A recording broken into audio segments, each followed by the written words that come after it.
Thank you very much for having me. So, I am the director of the London Museum of Water and Steam. Stick your hand up if you've been to the London Museum of Water and Steam. Oh my words, unbelievable. There was at least three hands go out there. I'm so impressed. Thank you so much. We're tiny. I'm amazed that any of you have been to see us. We are an absolutely tiny museum here in West London, in Brentford, which is a very deprived part of Hounslow, in a long borough Hounslow, really long and thin, and we're at the kind of the really thin end of it, and it's surrounded by lots of council housing on every side. Oh, we're not tiny, thank you, Deborah. It's good to know. We've got 17 buildings, so we're definitely not tiny in size of buildings. They're grade one and two listed, and we're a historic pumping engine. And in terms of our staffing, we have three of us, and we are all part-time, and we are majority volunteers. So like a lot of industrial heritage museums, we were saved by our volunteers back in the 70s, and now we are very much a kind of mixture of a kind of a place for enthusiasts who want to come and see historic static pumping engines, which I know we all love, and we are also an enormous family museum where we have lots of particularly under fives who love us and want to come and see us. So that is who we are. We are completely independent. Pre-pandemic, we didn't receive funding from anybody at all. We self-generated 96% of our own income. You can see a 4% problem there. Times were already very hard before the pandemic hit us.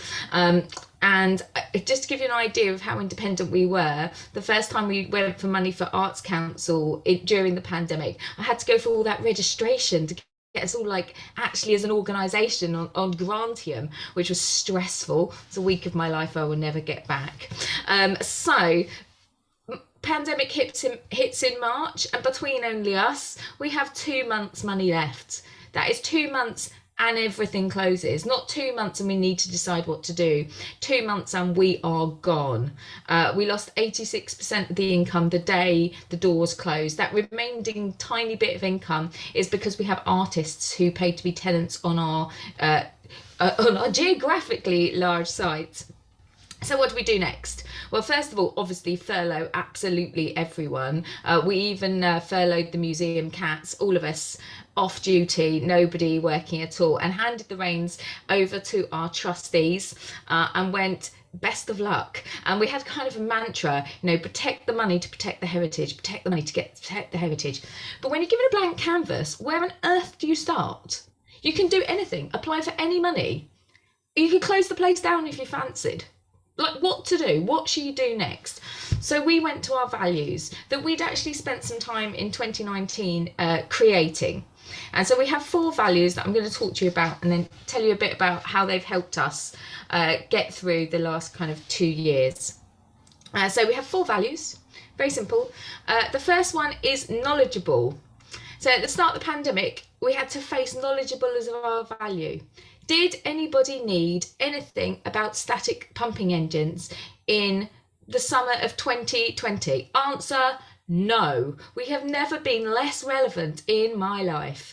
It was incredible. So we just kind of moved that knowledgeable one to the side. Somebody said earlier about like looking at your values and deciding if they're useful. Not useful right now. Nobody needed to know anything about the history of water power. Inclusive, absolutely. Can whatever we do be inclusive? Fun. Now we can definitely be fun. Like water pumping's not a very serious business, thank goodness. So we can try and be as fun as possible. That was something massively lacking.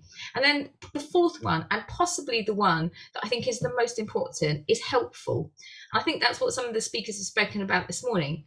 Helpful. How can we be helpful? What does our community need right now? What can we provide? Well, we knew the answer wasn't static pumping engine history. So what else could it be? What could be that helpful thing? And so what we actually applied to for the very first time, we went to the Arts Council and asked for some money, and we got some emergency funding, and we created a new visitor experience.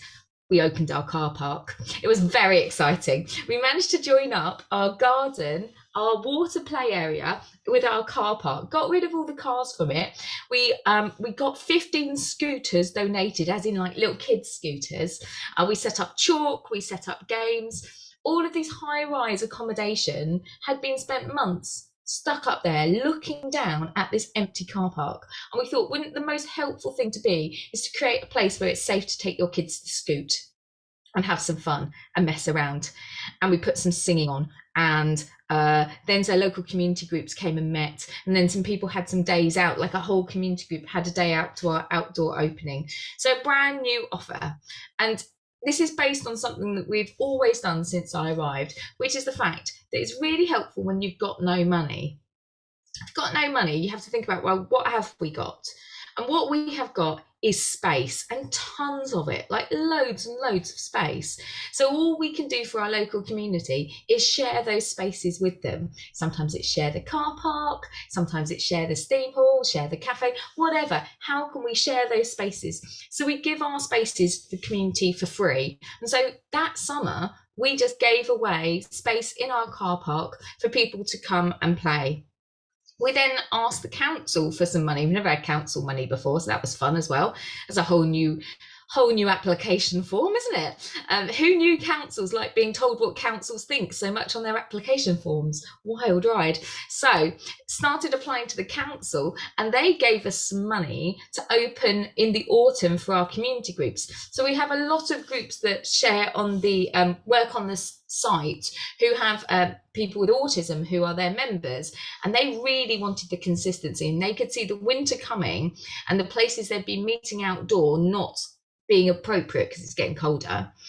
There we have possibly the world's most ventilated large building. See my tweets about roof buckets and rain for details. You know, so ventilated, so spacious. It would be a really safe place for people to meet. So the council funded a cleaner and a member of staff to open the building for us. And we were able to share our empty buildings. They came and used the spaces effectively as a community meeting space, nothing to do with the museum at all. And it was brilliant, absolutely brilliant. During that autumn, we got ready to reopen for the October half term, full of excitement. We did a few things before then. First of all, we thought we'd got rid of our cafe during the pandemic. It had been a for-profit cafe, and instead we went for something a bit more inclusive, a bit more fun, and definitely more helpful. And that is a cafe which works. They are also a charity. They're a partner now, and they provide training for young people with learning disabilities. And so they now work in the cafe and run that space. We get a cafe when we're too small to actually financially have a viable cafe, and they get a space to work with the young people that is definitely quieter than Starbucks, with a slow, steady footfall. So we brought them in. They did their first week over October half term. Before we opened for the public, we opened to the community. So we did a whole week of just hosting community groups to come in, use the space, have a play, rebuild their confidence, know that they had the space for themselves, so they didn't have to mix with lots of people, just, you know, maybe a group they were already kind of mixing with. October half term went really well till it didn't, and then we obviously went back into tiers and lockdowns once again, and back to those values, applying for the first time to the Cultural Recovery Fund. That money enabled us to reopen again in May. Once again, we did exactly the same. We put the community first, did a community opening, and we tried to really think about how can we communicate that this museum is a fun place to be to our audiences. And we made some films to kind of advertise them. We made them all on my iPhone, and we edited them, cost of £0, and shared those with people. And that went down really well to show people that the museum was here. It was fun, it was safe, it was something you want to come and get engaged with. And again, we had the community group in first. So that was May half term. What's the point of all this? apart from being good and righteous and all the rest of the things and things museums should do. Well, actually, for us to keep existing as an independent museum, we need visitors through our door. They are our biggest financial support. We need to keep them coming. The result of all this community engagement, we had a really good summer, really good. I made a spreadsheet and everything. We actually beat our numbers that we had for summer 2019. This summer. So that was absolutely incredible. And it was local people. We know that because we recognise them and they come back time and time again and they bring their friends. And so we met so many new people from our local areas. October half term was also okay. It wasn't as good. We'll have to see what happens over the winter. The demand for our community work is massively high. So we haven't reopened, we were 5 days a week and we just haven't worried about that. We've gone back to opening to the public at the weekends, and we open now for community work on Thursdays and Fridays. That's the days when we have our volunteers in as well on those 2 days, and volunteers have definitely declined. So we have 2 days of community work. We could do 7 days a week community work right now if somebody gave me the money to open up. So I'm exploring ways that we can get funding to open for another couple of days a week. It doesn't cost very much, but we do need to cover the cost of a duty manager and a cleaner. So we need to just kind of work that out. But the community demand is massively high. And we built some really amazing partnerships. Lots of lovely, quirky people that we've just met who've dropped in, who've come along to the museum for all sorts of different reasons. I think one of the funnest is one we've built with the local children's centre, who now have are holding a weekly stay and play in the museum, which is absolutely bonkers fun. And now they're planning not one but 2 Christmas celebration days in December, which is going to be a total extravaganza. We've given every single person that comes to those community sessions, they can come into the museum anytime they like. The kind of families that are coming to like the children's centre sessions, they cannot afford to pay our entrance fee. They can't afford it. They're not going to buy a ticket.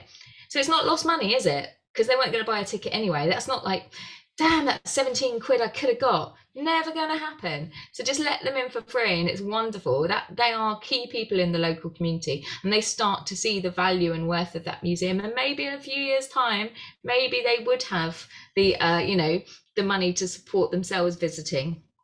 So why has following our values worked for us as a museum? I think it's given us a thing to do. What do you do when you can't do the thing you normally do? Well, go back to your values and work out what would be helpful.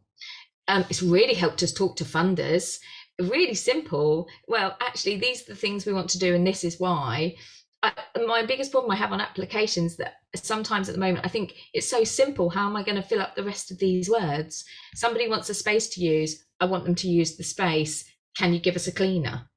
Like that, and then how do I put more words on that? So it's helped those conversations. And most importantly, back in March, if I, after 2 months, had gone out to the world and announced, that's it, we're closing, we're done, the queue of people who cared would have been very, very short. There would have been no letter to the council, nobody would have objected, it would have been a few people being a bit miffed. I like to think now, if I announced we're closing, there would be small, minor, Brentford level uproar, because we've become so important to lots of different people in the local community. We need their love, we need their support. We've got so far to go, we're nowhere near recovered. And if we have everyone backing us, then that is going to be the future for our museum. So the future is still hard, and we're going to have to keep going. I always think you should end with the question, well, that was really nice, Liz, but what am I meant to do with this? What are you meant to do with this? Well, maybe just check you're being helpful. Look at those values. Is what we are doing in our organisation the thing that people actually need? That's helped us the whole way through, and it makes us feel much more confident about the future. Thank you.